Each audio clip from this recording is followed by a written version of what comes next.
Chapter 29, in which Van Baerle, before leaving Lowenstein, settles accounts with Gryphus.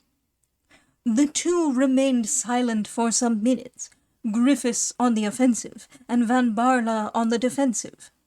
Then, as the situation might be prolonged to an indefinite length, Cornelius, anxious to know something more of the causes which had so fiercely exasperated his jailer, spoke first by putting the question. "Well, what do you want, after all?" "I'll tell you what I want," answered Gryphus. "I want you to restore to me my daughter Rosa." "Your daughter?" cried Van Baerle. "Yes, my daughter Rosa, whom you have taken from me by your devilish magic. Now, will you tell me where she is?" And the attitude of Gryphus became more and more threatening. "Rosa is not at Lowenstein," cried Cornelius. "You know well she is not. Once more, will you restore her to me?" "I see," said Cornelius. "This is a trap you are laying for me." "Now, for the last time, will you tell me where my daughter is?" "Guess it, you rogue, if you don't know it." Only wait, growled Gryphus, white with rage and with quivering lips as his brain began to turn. You will not tell me anything? Well, I'll unlock your teeth." He advanced a step towards Cornelius, and said, showing him the weapon which he held in his hands, "Do you see this knife? Well, I have killed more than 50 black cocks with it, and I vow I'll kill their master the devil as well as them." "But, you blockhead," said Cornelius, "will you really kill me?" "I shall open your heart to see in it the place where you hide my daughter." Saying this, Gryphus in his frenzy rushed towards Cornelius, who had barely time to retreat behind his table to avoid the first thrust. But as Gryphus continued, with horrid threats, to brandish his huge knife, and as, although out of the reach of his weapon, yet as long as it remained in the madman's hand, the ruffian might fling it at him, Cornelius lost no time, and availing himself of the stick, which he held tight under his arm, dealt the jailer a vigorous blow on the wrist of that hand which held the knife. The knife fell to the ground, and Cornelius put his foot on it. Then, as Gryphus seemed bent upon engaging in a struggle which the pain in his wrist, and shame for having allowed himself to be disarmed, would have made desperate, Cornelius took a decisive step, belaboring his jailer with the most heroic self-possession, and selecting the exact spot for every blow of the terrible cudgel. It was not long before Gryphus begged for mercy. But before begging for mercy, he had lustily roared for help, and his cries had roused all the functionaries of the prison. 2 turnkeys, an inspector, and 3 or 4 guards made their appearance all at once, and found Cornelius still using the stick, with the knife under his foot. At the sight of these witnesses, who could not know all the circumstances which had provoked and might justify his offence, Cornelius felt that he was irretrievably lost. In fact, appearances were sadly against him. In one moment Cornelius was disarmed, and Gryphus raised and supported, and bellowing with rage and pain, he was able to count on his back and shoulders the bruises which were beginning to swell like the hills dotting the slopes of a mountain ridge. A protocol of the violence practiced by the prisoner against his jailer was immediately drawn up, and as it was made on the depositions of Gryphus, it certainly could not be said to be too tame.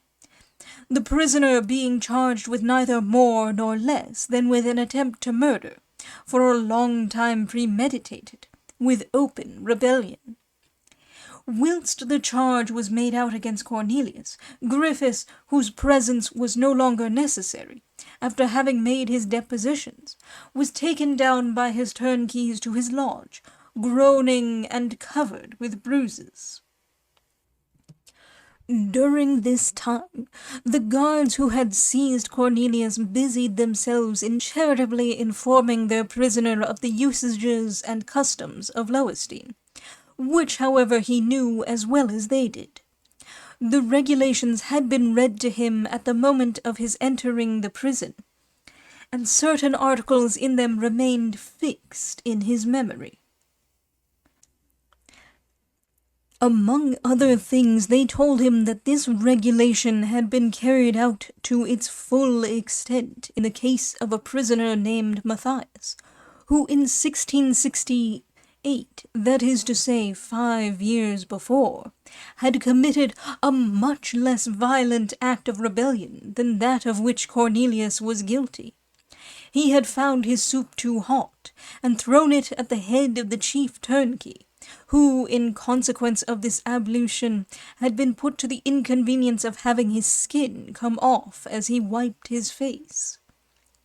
Matthias was taken within 12 hours from his cell, then led to the jailer's lodge, where he was registered as leaving Lowenstein, then taken to the esplanade, from which there is a very fine prospect over a wide expanse of country.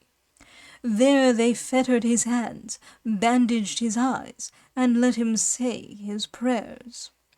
Hereupon he was invited to go down on his knees, and the guards of Lowenstein, 12 in number, at a sign from a sergeant, very cleverly lodged a musket ball each in his body.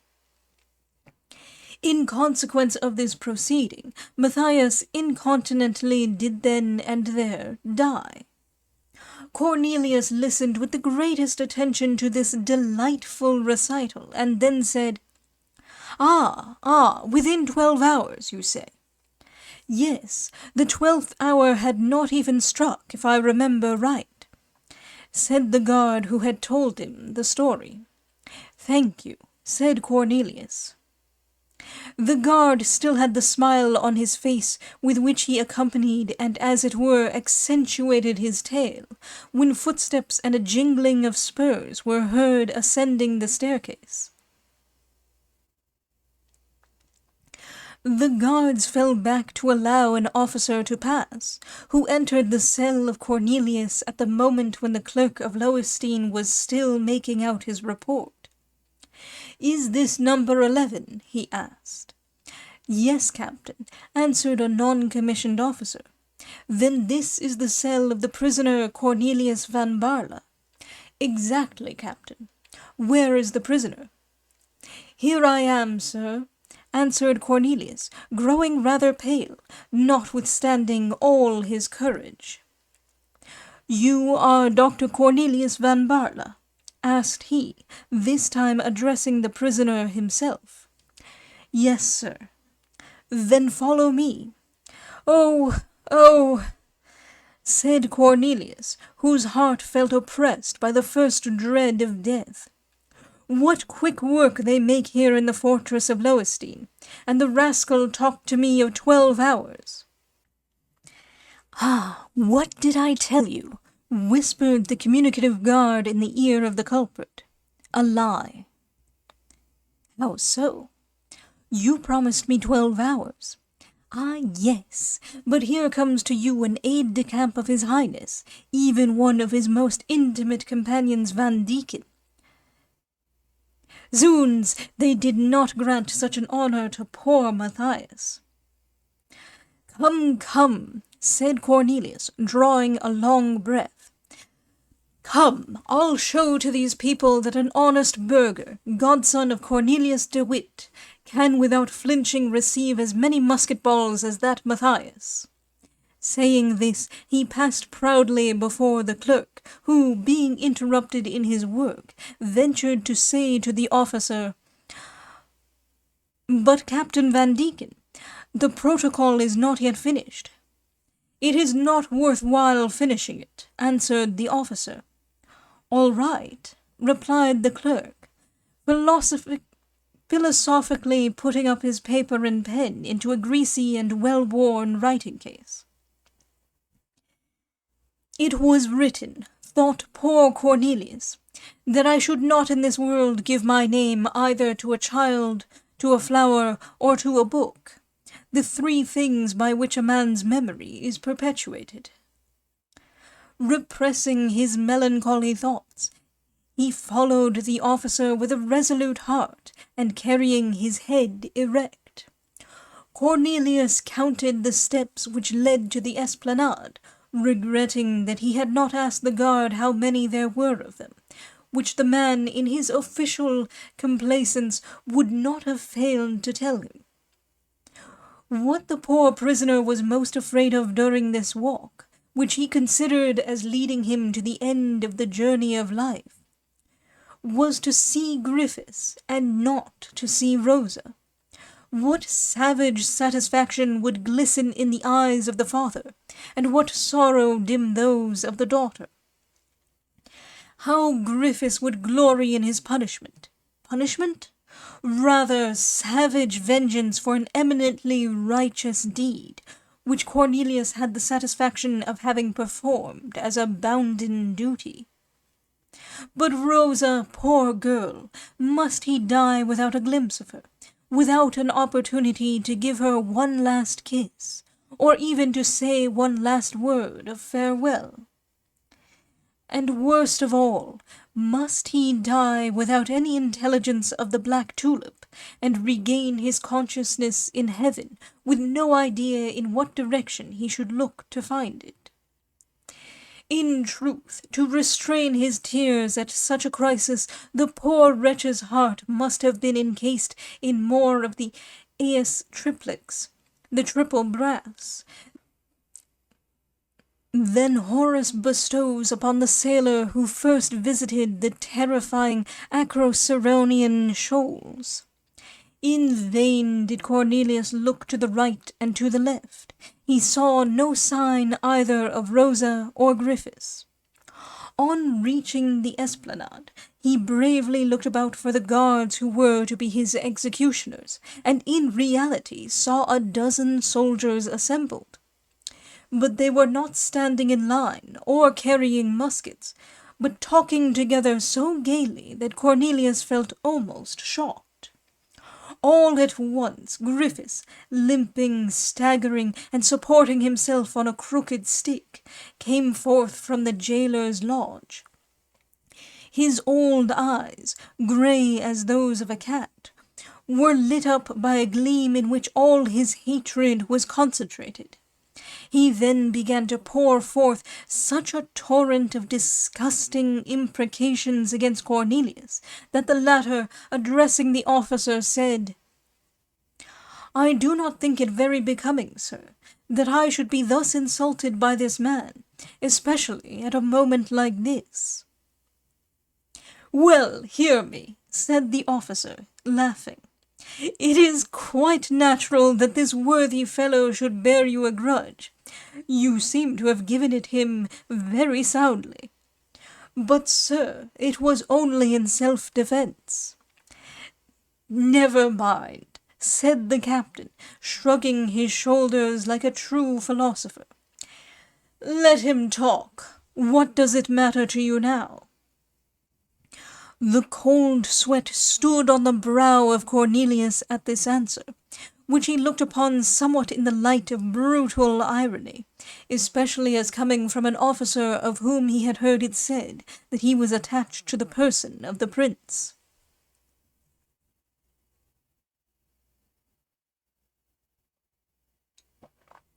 The unfortunate tulip fancier then felt that he had no more resources, and no more friends, and resigned himself to his fate.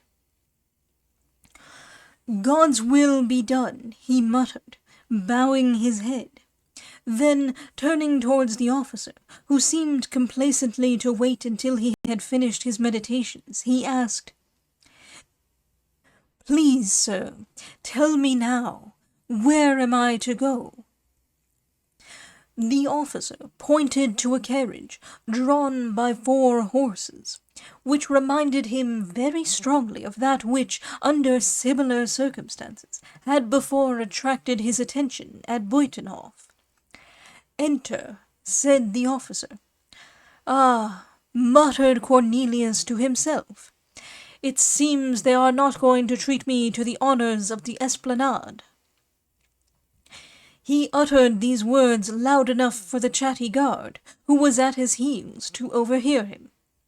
That kind soul very likely thought it his duty to give Cornelius some new information, for, approaching the door of the carriage, whilst the officer with one foot on the step was still giving some orders, he whispered to Van Baerle, "Condemned prisoners have sometimes been taken to their own town to be made an example of, and have then been executed before the door of their own house. It's all according to circumstances." Cornelius thanked him by signs, and then said to himself, "Well, here is a fellow who never misses giving consolation whenever an opportunity presents itself. In truth, my friend, I'm very much obliged to you. Goodbye." The carriage drove away. "Ah, you villain, you brigand!" roared Gryphus, clenching his fists at the victim who was escaping from his clutches. "Is it not a shame that this fellow gets off without having restored my daughter to me?" "If they take me to Dort," thought Cornelius, "I shall see in passing my house whether my poor boarders have been much spoiled."